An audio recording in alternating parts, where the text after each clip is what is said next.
Olá, queridos, a paz de Cristo a todos. Que bom que nós estamos aqui para mais uma pré-aula da nossa escola bíblica dominical. Que bom que Cristo, nosso Senhor e Salvador Jesus, Ele tem nos concedido mais esta oportunidade. Eu sou o professor Márcio, membro da Assembleia de Deus Ministério Missão em Parauapebas, no Pará, e nós publicamos aqui neste canal uma série de estudos bíblicos para edificação do povo de Deus. Portanto, já convido a você que não é inscrito, se inscreva, curta, compartilhe. Ajude-nos a alcançar mais vidas através do ensino da Palavra de Deus.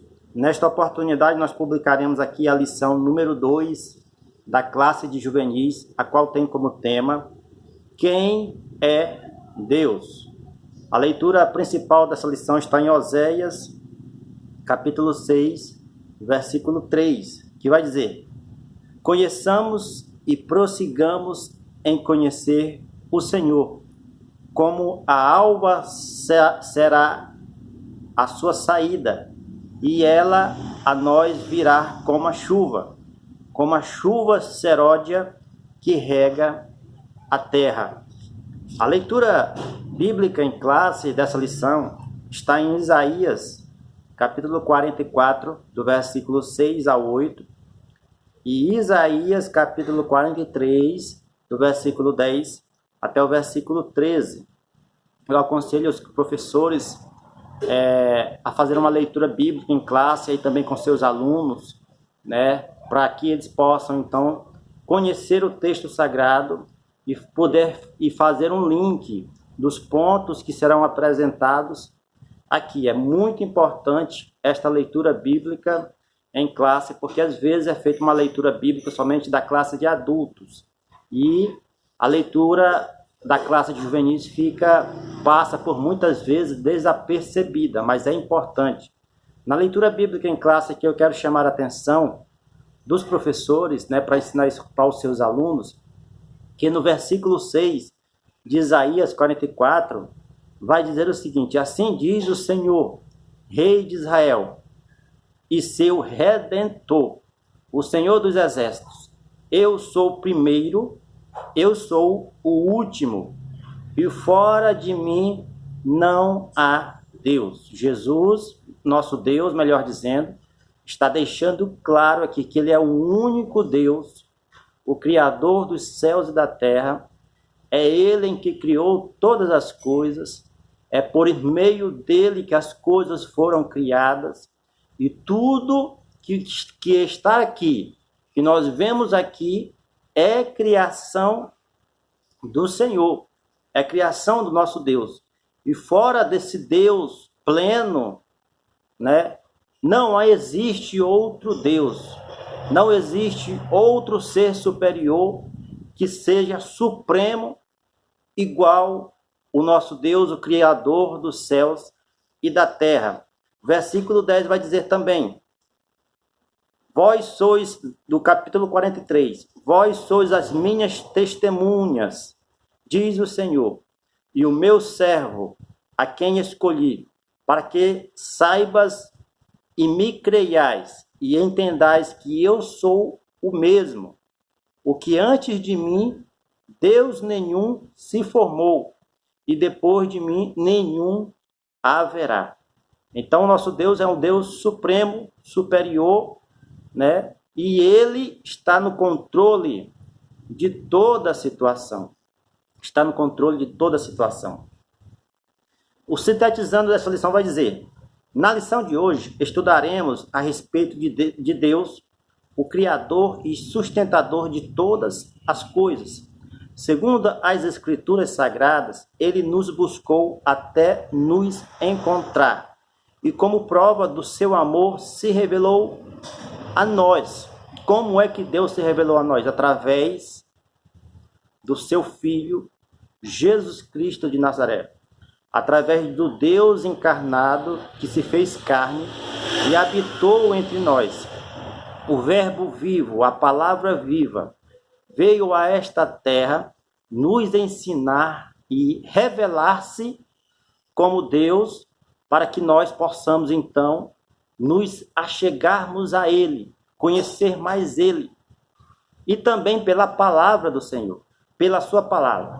As Sagradas Escrituras, tanto no Antigo como no Novo Testamento, sempre testificou o Redentor, que é o nosso Senhor e Salvador Jesus Cristo.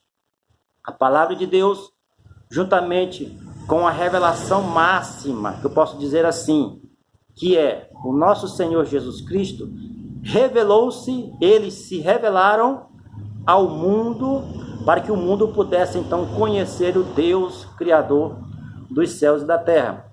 A introdução vai dizer: em meio a uma variedade de deuses criados e adorados pelo ser humano, tivemos a oportunidade e o privilégio de sermos encontrados pelo Deus verdadeiro, a qual se auto-revelou a nós por amor e nos vocacionou para torná-lo conhecido neste mundo.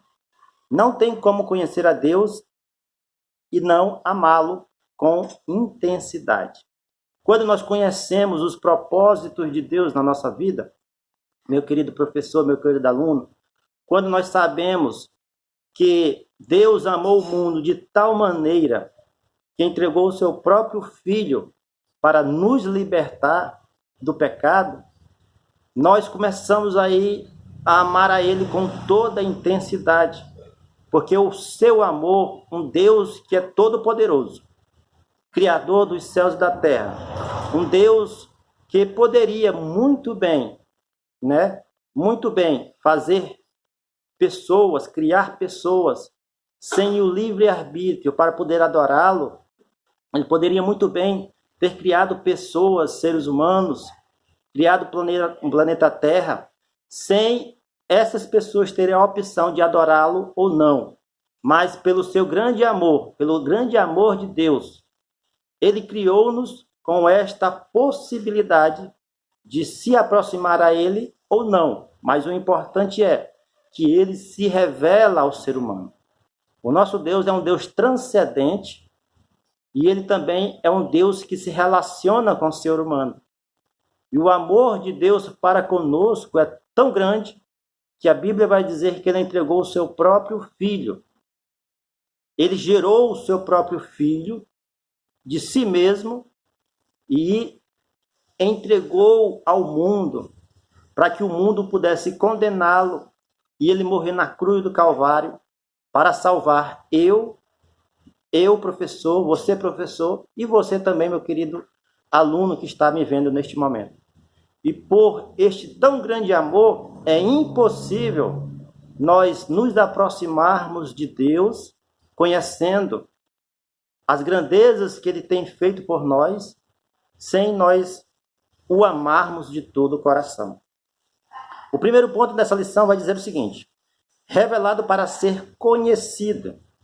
Em sua incansável busca por Deus, o ser humano tem fabricado inúmeros deuses à sua própria imagem e semelhança, conforme Romanos 1, 21 e 22. Ao longo dos tempos, desde que as civilizações começaram a aumentar na Terra, o ser humano ele buscou um Deus que satisfazesse, que preenchesse o seu coração, que preenchesse o vazio que está no seu coração.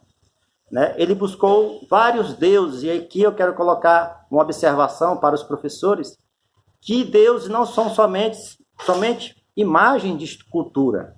Aqui a nossa lição vai colocar imagens, foi feita imagem de vários deuses. Antigamente existia o Deus Sol, o Deus da Lua, o Deus da fertilidade, vários deuses que os seres humanos criaram e fizeram imagens para poder adorar esse Deus e eles se sentirem completos através dessa adoração. Mas também pode se considerar também, a qual falou Jesus Cristo de Nazaré, o dinheiro, o amor ao dinheiro, Este Deus também é perigoso nos nossos dias, porque muitos estão se corrompendo através desta sede e desta vontade de ter mais e mais a todo tempo. Mas tudo isso, meus queridos professores e alunos, é o homem querendo se completar. É o homem querendo preencher este vazio que está no seu coração. Só que este vazio só pode ser preenchido pelo Deus verdadeiro, pelo Deus criador dos céus e da terra, pela presença de Deus em nossas vidas, porque Ele é um Deus que se relaciona com o ser humano. Ele é um Deus que está aqui atento às nossas orações, aos nossos clamores. Ele está aqui atento para nos ouvir a nossa petição. O Senhor Jesus, uma certa feita, ele diz: pedir, pedir e dar-se-vos-á. Quem pede, recebe. Né? Então é importante, meus queridos, nós temos isso em mente, que o nosso Deus é um Deus que se relaciona e Ele se deixou ser revelado e conhecido. É o que diz esse primeiro ponto. Por cada um de nós, por meio do seu Filho Jesus Cristo e por meio das coisas que foi criada, toda a natureza e o que está aqui neste mundo. O parágrafo 2º deste primeiro ponto vai dizer: os escritores bíblicos não tinham a preocupação em provar a existência de Deus, pois ele é conhecido e aceito mediante a fé. As evidências de sua autodeclaração registrada na natureza, na Bíblia e plenamente em Jesus Cristo, o Deus homens. Os antigos não tinham esta preocupação de tentar revelar o Deus criador dos céus e da terra, porque isto estava claro em toda a natureza. Estava claro, né? E haja vista que quando nós lemos o Antigo Testamento, os profetas, né? Moisés, Abraão, né? Deus se manifestava de maneira clara, audível, né? Falava com eles com voz audível, né? E todo Israel, eles tinham certeza que existe um Deus que é o único Deus, Criador dos céus e da terra. Porém, muitas das vezes eles não se contentavam somente com isso e acabavam então perdendo, né, o foco de adorar o único Deus que pode realmente salvar as suas vidas. Em Gênesis capítulo 1, vai dizer o seguinte, que Deus, ele criou todas as coisas, que no princípio, né, fez Deus céus e terra. Logo no início da Bíblia, das Sagradas Escrituras, é comprovado que Deus criou todas as coisas. O segundo ponto dessa lição vai dizer o seguinte: conhecendo o caráter de Deus. Você conhece o caráter de Deus? Você sabe como Deus age na nossa vida? Qual a vontade de Deus para as nossas vidas? Parágrafo 2º deste ponto que vai dizer: Deus é conhecido na Bíblia como Elohim, o Deus Criador, Gênesis 1:1, Jeová, o Senhor, Deuteronômio 6:4, Jeová Rafá, o Senhor que cura ou sara, né? Êxodo capítulo 15, versículo 26, Jeová Nissim, o Senhor é minha bandeira, Gênesis capítulo 22, versículo 14, Jeová Maqueteste, o Senhor que santifica, Levítico 28, Jeová Shalom, o Senhor é nossa paz, Juízes capítulo 6, versículo 24, Jeová Elohim, o Senhor é Deus, Gênesis capítulo 2 e 4, Jeová Rafá, o Senhor é meu pastor, Salmos 23, 1, Jeová Tsiskenu, o Senhor é nossa justiça, Jeremias 23, 6, Jeová Samar, o Senhor está ali, Ezequiel 48, 35, Elohim, né? Deus Altíssimo, Gênesis 14, 18, El Shaddai, Deus Todo-Poderoso, Gênesis 17 e 1, e Adonai, o Senhor, Gênesis capítulo 15, versículo 2. Né? Então o Senhor é conhecido por todas essas expressões que dão a característica de um ser pessoal, dão a característica da sua personalidade. E na cultura judaica, o nome falava muito da identidade da pessoa, daquela pessoa. Né? Por isto que os judeus, né, a cultura judaica, elas se identificam muito e relacionam o nome da pessoa com a sua personalidade, com o seu jeito de ser. E o nosso Deus Ele é desta maneira. Ele é um ser pessoal, ele é um Deus que cura, ele é um Senhor que é o nosso pastor, ele é o Senhor que está presente, que está ali, ele é o Deus Altíssimo, ele é o único Deus, ele é o Todo-Poderoso, ele é o Senhor que nos sara, que nos cura, que nos abençoa. O nosso Deus é grande em misericórdia, em bondade, e ele está aqui para ouvir as nossas orações, porque nós nos relacionamos com ele e ele deixa-se a conhecer através da nossa aproximação a ele. Terceiro ponto, como as pessoas veem Deus. Aqui, nós temos aqui duas interpretações, né, duas coisas que algumas pessoas têm em mente, né? Eles acreditam, né, e não acreditam em Deus. Alguns que são considerados ateus, os irmãos devem conhecer, os ateus, eles não conseguem ter fé suficiente, né? Igual nós não temos fé suficiente de ser ateu, eles não conseguem também acreditar num Deus existente, no Deus que criou todas as coisas, no Deus sustentador de todas as coisas.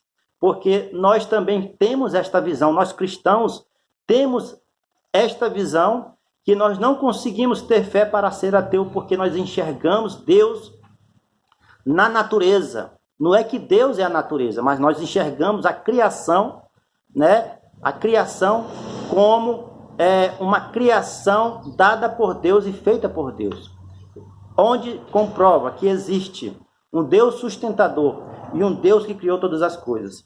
Subtópico deste terceiro ponto, vai dizer: os ateus conseguem enxergar tudo menos Deus. Para eles, a existência do Senhor é uma grande mentira, criada como um amuleto pelos ignorantes, a fim de projetarem no sagrado seus desejos, sonhos, medos e frustrações. Mas o salmista chama esses que assim pensam de loucos, é o que diz Salmos capítulo 14, versículo 1. Em Provérbios vai dizer que o temor do Senhor é o princípio da sabedoria. Aquele que não honra a Deus, aquele que não teme a Deus, nem começou a ser sábio, ainda nem começou, né, a ter a sabedoria vindo da parte do Senhor. Porque estes, o salmista vai dizer que não crê em Deus, eles são considerados como loucos, como as pessoas que não tenham uma mente aberta para acreditar que o nosso Deus pode todas as coisas.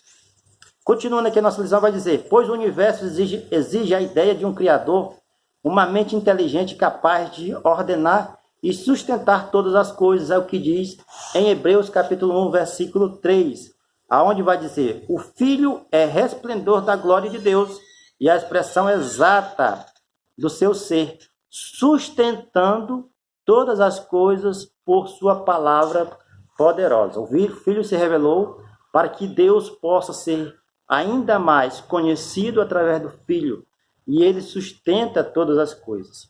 Outra interpretação errônea também, né, que eu citei aqui, a primeira, né, deste subtópico 3, os ateus. Tem outra interpretação que algumas pessoas acreditam que Deus é tudo que nós vemos, que Deus está em todos os lugares, que é a interpretação dos panteístas, que oferece uma visão distorcida de Deus, tanto de Deus quanto de toda a criação. Aqui eles confundem a criação com o Criador, o poema com o poeta, o artista com a música, né? O ser que criou com todas as coisas que foram criadas. Eles fazem esta confusão, dizendo que Deus é o que está na natureza, é tudo que nós vemos ao nosso redor. Esta é a visão panteísta, mas as Escrituras, elas são claras em dizer, principalmente no início das Sagradas Escrituras, em Gênesis capítulo 1, versículo 1, que no princípio criou Deus os céus e a terra. Então Deus é o Criador e os céus e a terra são a criatura, são aquilo que foi criada pelo ser supremo, pelo Deus Criador de todas as coisas. Entretanto, não é isso que a palavra de Deus nos ensina, pois segundo as Escrituras, Deus é o Criador e sustentador do universo. Por isso, pode ser visto na sua obra e jamais deve ser confundido com ela. Gênesis 1:1, né? Gênesis capítulo 2:3 e Salmos capítulo 8 e versículo 3. Então esta visão é uma visão distorcida, meus queridos irmãos, porque nós temos certeza que há um ser supremo que sustenta todas as coisas e ele não pode ser confundido com a sua criação, porque ele é um ser pessoal. Deus é um ser pessoal que se alegra com todas as coisas, que se anima, e o Espírito Santo, que faz parte da Trindade, se entristece, né? Enfim, é um ser relacional, transcendente, né? Ele está em todos os lugares, mas ele não é todas as coisas que nós vimos, e ele é um ser que se relaciona pessoalmente com cada um. Quarto ponto da nossa lição: eu sei em quem tenho crido. A fé em Deus não é o resultado de crenças mentirosas, supersticiosas e sem sentido, desprovida de racionalidade e altamente emocional. Muito pelo contrário, como escreveu o pastor John Stott, a fé é uma confiança racional, uma confiança que, em profunda reflexão, né, e certeza contra fatos que Deus é digno de todo crédito. Ou seja, crer também é pensar. Então a nossa fé não é algo transcendente, não é algo imaterial. A nossa fé também faz com que o nosso corpo, a nossa mente pense, né? Porque a fé é racional também. E sem a nossa fé, nós não conseguimos agradar a Deus. Porque aí na carta aos Hebreus vai dizer que sem fé é impossível agradar a Deus. E a fé também é um firme fundamento das coisas que nós esperamos e a prova das coisas que não se vê. Então, por fé, nós conseguimos nos achegar a Deus, esse Deus que tem se revelado por toda a eternidade para os seres humanos, para nós, criaturas de Deus. Tá bom, meus queridos irmãos? Este é a lição número 2 da classe juvenis. Eu espero que os irmãos tenham gostado dos rápidos comentários aqui. A próxima lição nós estudaremos a lição número 3 e eu tenho certeza que você será edificado por esses ensinos que nós estamos apresentando aqui. Fiquem todos na paz e até a próxima, se Deus e o nosso Senhor Jesus Cristo permitir.